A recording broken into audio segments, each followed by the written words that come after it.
এই যে ভাই আমার মালটা কাটতে আছে, কত সুন্দর করে দেখেন গাইস।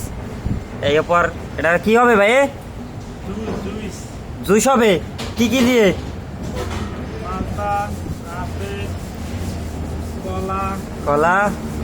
সবজিগুলা তো এটা কি রকমের বানাইবে জুস? মাল মেডিসিন দিয়ে। মাল মেডিসিন কি কি দেবে ওইটাই কবা পাবলিকের উদ্দেশ্যে।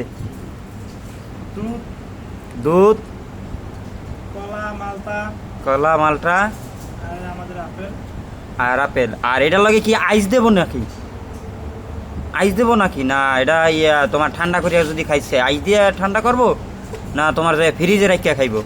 এমনি এমনি ঠান্ডা হয়ে আইস দিয়ে ঠান্ডা হবে। হ্যাঁ, এমনিতেই ঠান্ডা হয়ে যাবে। লগে যদি দুইটা খেজুর দেয় তাইলে কেমন হইবে? সেটা ভালো হবে না। সেটা বেশি ভালো হবে না। ওকে, তাইলে খেজুর দেওয়ার দরকার নাই, এইগুলো দিলে মানে এইটার স্বাদই পাইবেন। এই যে ব্যালেন্ডার। ওকে।